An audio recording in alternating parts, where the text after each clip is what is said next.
Isang matagumpay na araw sa ating lahat. Halina kayo't samahan na naman ako sa isang kapanapanabik at super exciting na leksyon.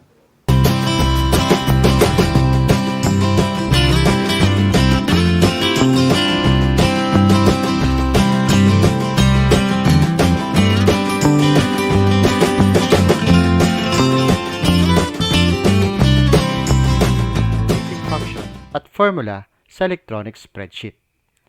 Tayo ay nasa quarter 1 ng week 7 ng ating aralin. Nasa entrepreneurship at ICT pa rin tayo.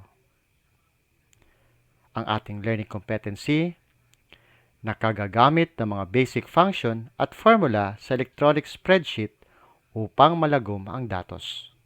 Pero bago tayo magsimula, titingnan muna natin kung may nalalaman ba kayo tungkol sa spreadsheet, lalong-lalo na sa mga basic functions at formula. Ito ang subukin natin. Piliin ang titik ng tamang sagot. At kayo ay may 3 segundo upang sagutin ang mga tanong. Unang bilang. Ito ay isang basic function ng spreadsheet kung saan kinukuha nito ang kabuang bilang ng mga numerical na datos sa mga piniling cells. A. Average, B. Sum, or C. Mean. 3 segundo. Time's up.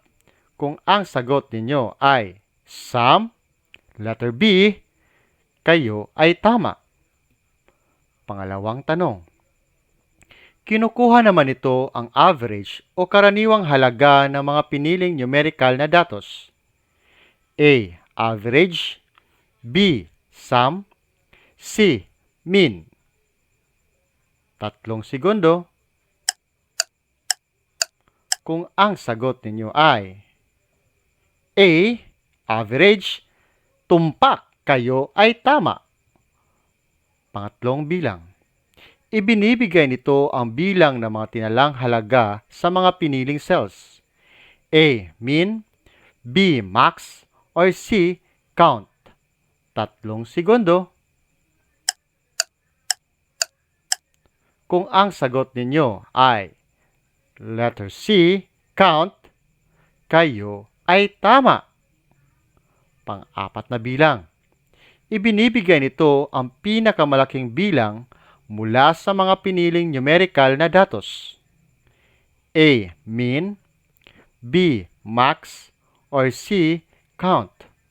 3 segundo. Ano ang sagot ninyo? Kung ang sagot ninyo ay B. Max, tumpak, tamang-tama ang sagot ninyo. Panghuling bilang, bilang 5. Ibinibigay nito ang pinakamaliit na bilang mula sa mga piniling numerical na datos. A. Mean, B. Max, or C. Count. 3 segundo. Time is up. Kung ang sagot ninyo ay A.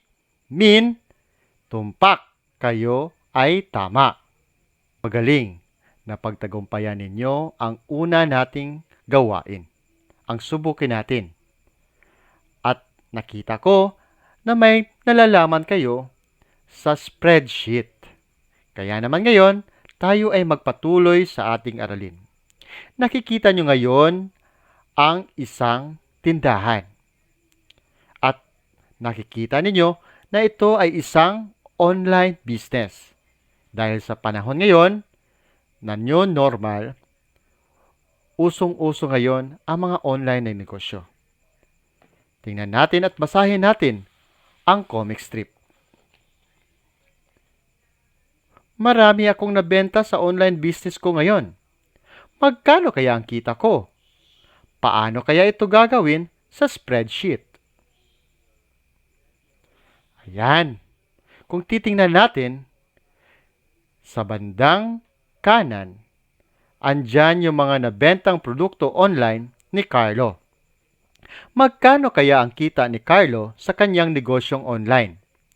Paano kaya niya ginamit ang spreadsheet lalong-lalo na ang mga basic function at formula nito upang malagom ang datos at maging madali ang trabaho niya sa pag-compute nito.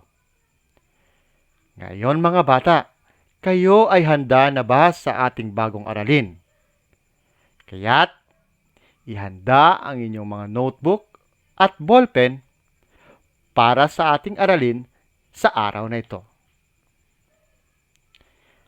Ito ang electronic spreadsheet. Ayan, nakikita nyo ba? Maraming mga numbers. Siguro ay math ito. Nagkakamali kayo. Ito ay isang electronic spreadsheet. Nasa EPP pa rin tayo. So ano nga ba ang electronic spreadsheet? Ito ang madalas na ginagamit lalong-lalo na sa mga paaralan. Ito ay maaaring gamitin sa accounting o pagtutuos ng mga gastos at pera na pumasok. Naglalaman din ito ng maraming mga formula upang makamit ang iba pang pakinabang nito. Malaki ang gamit ng spreadsheet, lalong-lalo na sa pagninegosyo. Mabilis ang pagtutuos o pagkukwenta ng mga benta, gastos, pati na ang pag-inventaryo ng mga naibenta at natirang produkto. Sa isang click, lalabas na ang resulta nito. Kaya naman, malaking tulong ito sa lahat ng may negosyo. Ang Microsoft, isa sa pinakakilalang lumilikha ng software na may electronic spreadsheet. Ito ay ang Microsoft Excel. Yan, nakikita nyo ba ang nasa screen? Yan ay isang halimbawa ng isang spreadsheet. Yan ang software ng Microsoft. Yan ang Microsoft Excel. Alam nyo ba marami pang uri ng spreadsheet? Andyan yung Kingsoft spreadsheet, Excel spreadsheet, Household Budget Worksheet, Qt Calc Express, at meron din tayong online na Google Sheet. Pero madalas ang ginagamit natin, itong Microsoft Excel na spreadsheet. Ang spreadsheet ay nahahati sa column o hilera at row o hanay. Cell naman ang tawag sa pagtatagpo ng bawat column at row. Paano ba ang paggamit ng spreadsheet? Bago ang lahat, alamin muna natin ang mga karaniwang bahagi ng isang spreadsheet at kung paano ito ginagamit. Una, ano nga ba yan? Nakikita niyo ba yung mga titik? Yan ang tinatawag nating column. Ito ang hilera na may titik sa itaas. Tingnan, di ba? Andyan yung titik A, B, C, D at walang katapusan ito. Infinity, kumbaga. Next, pangalawa. Nakikita nyo ba yung mga numero? Ang mga bilang na yan ay tinatawag nating row. Ito naman ang hanay na may numero sa kaliwa. Yan, yun yung mga bilang or numero. Pangatlo, nakikita nyo ba yung parang letter E? Yan naman si AutoSum. Ito ang simbolo na kapag i-click ay kinukuha ang kabuuang bilang ng numerical na datos sa mga piniling cells. Pang-apat, yan. Nakikita nyo ba itong blanco dito? Ayan, itong puti, di ba? Ang tawag naman yan ay formula bar. Dito mababasa ang impormasyon na inilalagay sa isang cell kung naka-highlight ang cell. Panglima, merge cell. Ito ang pagsasama ng dalawa o higit pang cell o kadalasan magkakatabi para maging isang cell. Yan ang tawag sa merge cell. Pang-anim, ang formatting toolbar. Ito ay karaniwang nakikita sa itaas ng workbook. Nakatutulong ito sa pagsasaayos ng mga text tulad ng pagpili ng mga datos sa spreadsheet. At ang pang-pito, ito naman ang menu bar. Kadalasan may drop-down menu kung saan maaaring pumili ng file o application. So yun ang mga karaniwang bahagi ng isang spreadsheet. Ngayon naman ay tatalakayin natin ang mga basic functions at formulas. So malaki ang pakinabang ng formula sa isang spreadsheet dahil ito ang ginagamit ng isang user sa pagkukwenta o pagtutuos ng mga datos. Ang formula ay isang pahayag ng user sa kung paano niya nais makwenta ang mga datos sa worksheet. Ito ay nagsisimula sa equal sign at kalimitang naglalaman ng values, cell references, cell names at function. Ang functions ay formula na nakahanda na upang magamit sa pagkwenta. Yan. Narito ang unang basic function o formula. Ito ang sum function. Kinukuha nito ang kabuang bilang ng mga numerical na datos sa mga piniling cells. Pangalawang basic function or formula, average function. Kinukuha nito ang average o karaniwang halaga ng mga piniling numerical na datos. Pangatlo, max function. Ibinibigay nito ang pinakamalaking bilang mula sa mga piniling numerical na datos. Pang-apat, ang min function. Ibinibigay nito ang pinakamaliit na bilang mula sa mga piniling numerical na datos. At ang panglima ay ang count function. Ibinibigay nito ang bilang ng mga tinalang halaga sa mga piniling cells. Ngayon ay subukan natin gamitin ang mga basic functions at formulas sa paggawa ng ulat ni Carlo tungkol sa mga nabentang produkto online. Halimbawa, si Carlo ay may gastusin o expenses na 256 pesos. Gagawa tayo ng isang income statement ni Carlo. Buksan ang electronic spreadsheet tool at i-type ang mga textual at numerical na datos na makikita sa table sa ibaba. I-format ang table upang mas maging kaaya-aya kagaya ng nasa baba. Batay sa mga datos na nasa itaas, narito ang hahanapin natin na gagamitan ng mga basic functions at formulas. Yung nasa dilaw, hahanapin natin ang benta o sales. Gagamit tayo ng sum function para makuha natin ang benta o sales. Pangalawa, ang kulay lila. Hahanapin natin ang total amount at gagamit tayo ng product function kung saan i-multiply natin ang bilang ng mga produkto sa presyo. Sunod, ang pula. Hahanapin natin ang net income. Gagamitin natin ang difference function sa pamamagitan ng pag-subtract ng total sales sa gastusin o expenses. Ang kulay berde naman, hahanapin natin ang bilang ng tinala natin ng mga produkto. Gagamitin natin ang count function. Sunod naman ang kulay bughaw. Hahanapin natin ang pinakamaliit na bilang mula sa mga piniling numerical na datos. Gagamitin natin ang min function. Ang dalandan. Hahanapin natin ang pinakamalaking bilang mula sa piniling numerical na datos at gagamitin natin ang max function. At ang gray, hahanapin natin ang subtotal o ito ang total na kita ng lahat ng produktong naibenta online. Gagamitin naman natin ang AutoSum function. Handa na ba kayo? Okay, so nandito na tayo ngayon sa mga datos ni Carlo. So, ang ginawa ko ay naka-format na siya, no? Okay, so balikan ko muna. So dito, 'di ba? Ito ay combination ng mga cell or ginawa natin, nag-merge cell tayo. So, yan, click ko muna. Papakita ko sa inyo kung paano ba mag-merge ng isang cell. So, dito, ito, hanggang dito, pag i-merge natin yan, click lang natin si merge and center. At automatic, mag-merge yung mga cell at makikita natin nasa gitna na yung ating data o yung text.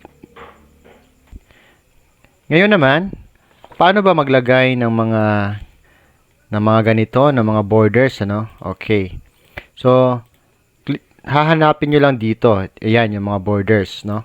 Ito yung mga formatting, no? Paano tayo magfo-format ng ating mga data. So, halimbawa ito, yan, click ko muna, no? No border ko muna. Ayan. Kasi nakaganyan yan. So, lalagyan natin ng mga border. Click lang natin, tapos itong may nakalagay na all borders. Ayan, at automatic, maging ganito na yung ating data. Ayan. Ito naman, no, ilalagay natin sa center. So, ito, dito, we have align left, center, at saka align right. So, pag align right natin, dito yan. Pag align left, nasa left na banda yung mga numbers. At kung i-center natin, ay nasa center naman yung ating mga numbers. Ito naman sa presyo. So, di ba, hahanapin natin dapat naka-peso sign siya. So, ang gagawin natin, i-drag lang natin lahat, drag. Then, right-click tayo, punta tayo sa Format Cells at sa Currency. Automatic, i-identify niya na peso sign. Tapos, decimal places, dalawang decimal places. So, click OK. Tingnan, di ba? Ayan, meron na tayong peso sign. Okay. So, kunin yung lahat ng mga hinahanap natin upang makita natin ang magkano ba o yung ulat ng kinita o yung income statement ni Carlo. So, una natin kunin yung total amount. Itong dito. So, yan ako lang, i-white ko lang ito ha para makita ninyo. So, una natin kukunin si total amount. Dito na natin magagamit si product function. So, mayroon tayong dalawang paraan para makuha ang product. By the way, halimbawa si lotion. I-click ko si lotion. Kung nakikita nyo dito, ito yung cell. So, anong cell siya? That's B na row, at saka B na column, at 9 row. Ayan, di ba? So, pag nagsalubong si B at si 9, siya ay B9. So, si lotion ay nasa B9. Ayan, di ba? Okay. So, i-click natin ngayon si E9 kasi kukunin natin yung product ni E9. Ito, no, si E9. So, pwede nating i-type ang basic function at cell range sa loob ng saknong. O, halimbawa, equals. Okay. Tapos, ano ba yung i-multiply natin? Diba itong 10? Okay. Tapos, sa multiplication, pag sa computer, gamitin natin si asterisk. Tapos, si presyo. Ayan. Tapos, click natin si enter. Ayan, di ba? Automatic, nag-multiply siya. So, 10 times 245, that's 2,450. So, yun ang unang paraan upang makuha natin yung total amount. Kasi total amount ito, dapat i-multiply natin yung bilang ng produktong naibenta doon sa presyo. Now, ito ngayon ang magic. Nakita nyo parang maliit na rectangle dito sa gilid. Okay. I-hover mo yung kanyang mouse at pag nakita mo yung plus symbol, idadrag mo lang siya pababa. Ayan. Diba? It's magic. Meron ng total amount ang bawat line or bawat row. Diba? Ayan. That's magic. Okay. Pangalawang paraan upang makuha natin yung total amount or yung paano ba natin gamitin si product function. Nakikita nyo si function dito, di ba? So, insert function. So, i-click natin si insert function. Click insert function. Tapos, click natin kasi product yung hahanapin natin. Type natin ang product, tapos enter. Tapos, naka-highlight na si product. Click natin si OK. Yan. So, ang number 1 natin ay si 10. Ang number 2 natin ay si 245. I-click lang natin. Tapos, okay. Automatic, magbibigay ng product. O, tingnan, di ba? Nakalagay dyan, product, C9 at D9. So, C9 at si D9. Ayan. Tapos, gaya ng kanina, drag lang natin kasi pareho lang sila ng formula. Kasi itong apat na ito, pareho lang ng formula ang gagawin or gagamitin. Kaya ida-drag lang natin. Okay, nakuha. Okay, yan yung ating kung paano natin kunin yung total amount. Next naman, ngayon naman ay kukunin natin yung benta o yung sales. Itong nasa yellow. Okay? So, i-whiten ko lang ito kasi ito na yung susunod natin. Ano? Okay. So, ano bang gagamitin natin? Total sales, ibig sabihin ito. Or para na rin itong subtotal. No? Itong subtotal. Okay. So, ngayon, ano naman ang gagamitin natin? Tama. Gagamitin natin ang sum function.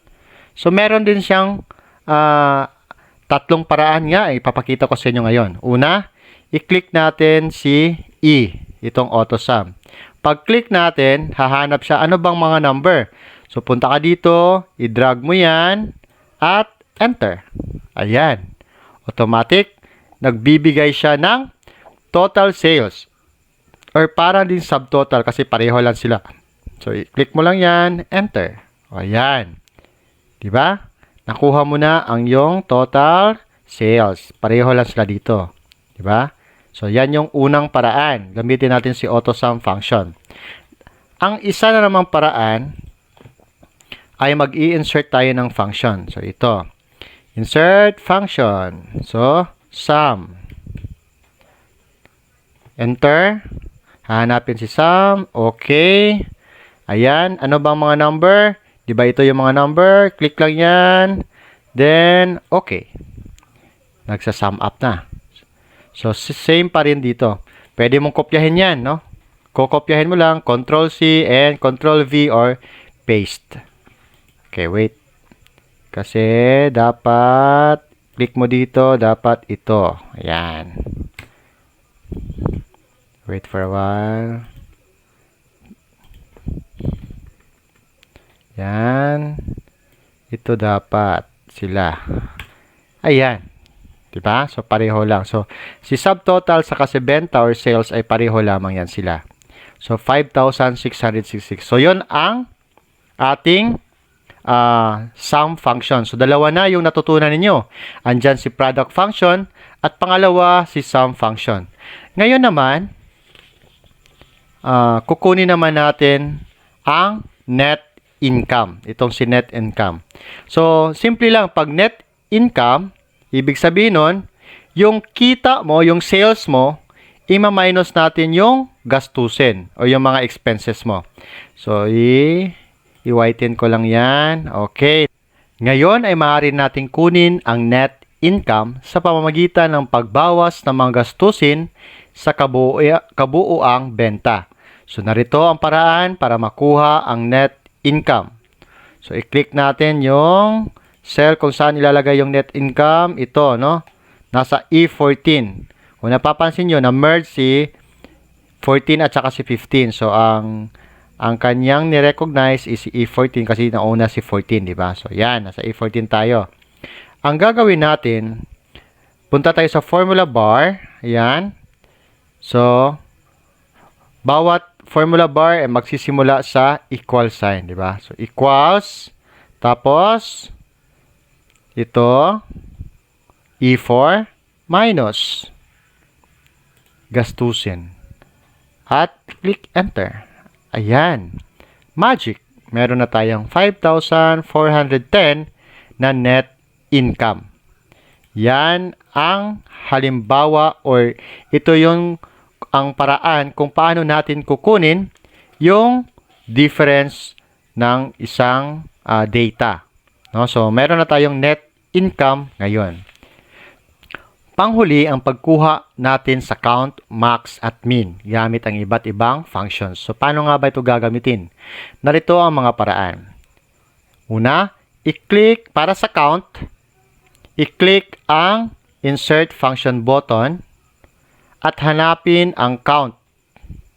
Ayan, si count at i-click natin ang OK. So, magbubukas ng tinatawag nating function arguments dialog box. I-highlight ang mga data. Halimbawa, ito nasa C. So, i-highlight natin from C9 to C12.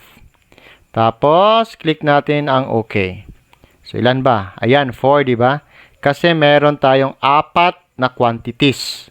So, 10, 12, 23, 11, that's 4. Okay, so, yan. Ano ko lang para makita ninyo. Ayan.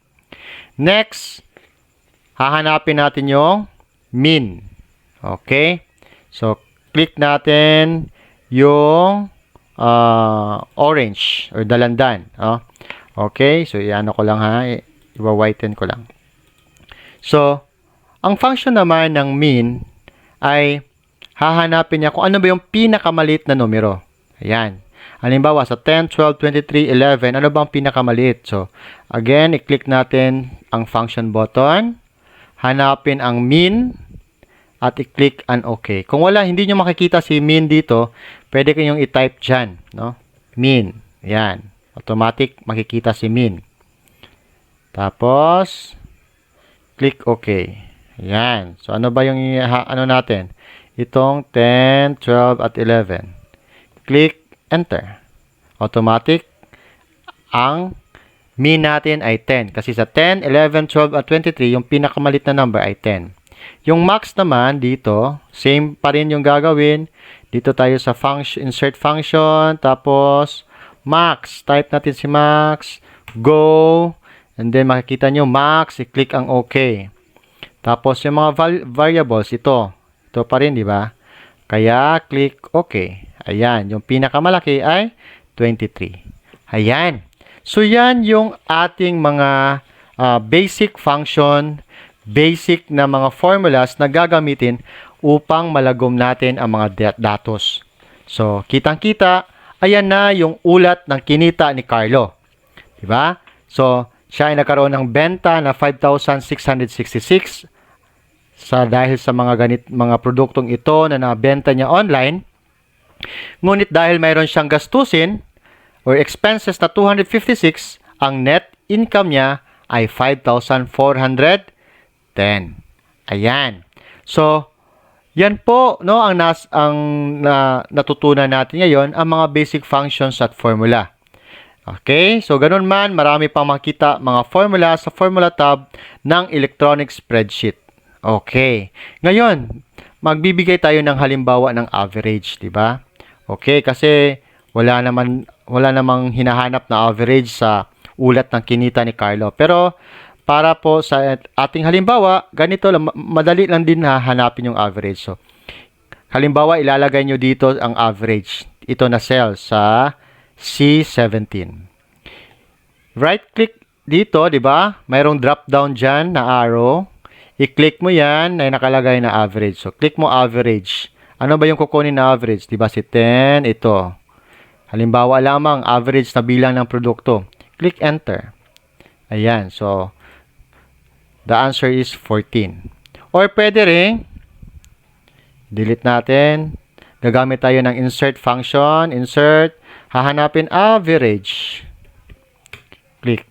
Yan. Average. Click OK.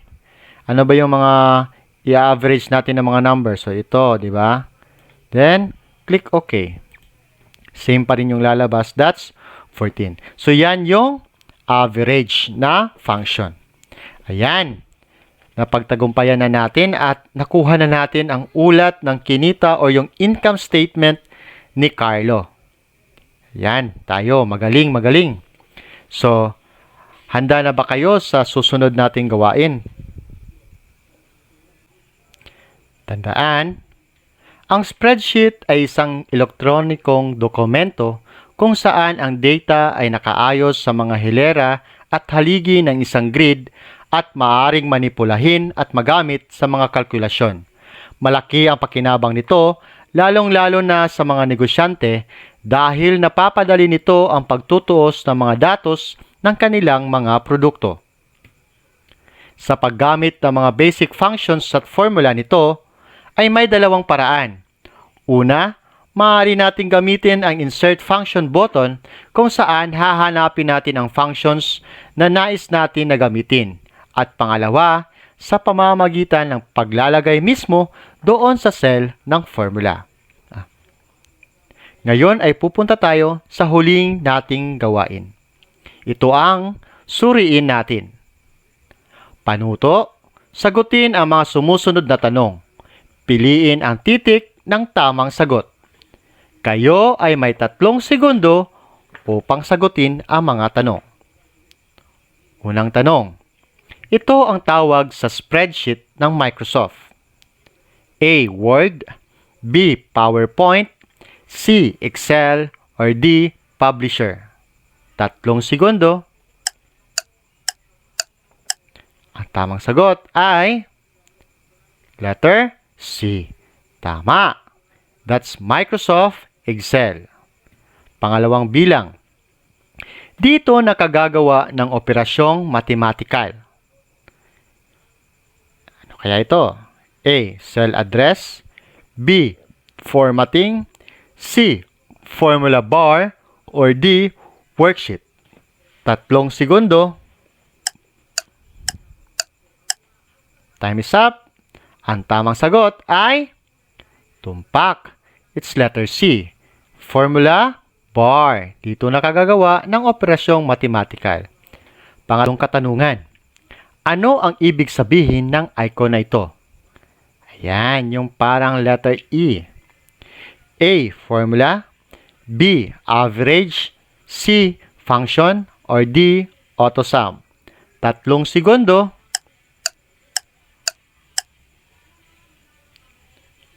Ang tamang sagot ay letter D. AutoSum. Tumpak. Pang-4 na bilang. Ano ang ilalagay sa unahan ng formula? A. Equal, B. Asterisk, C.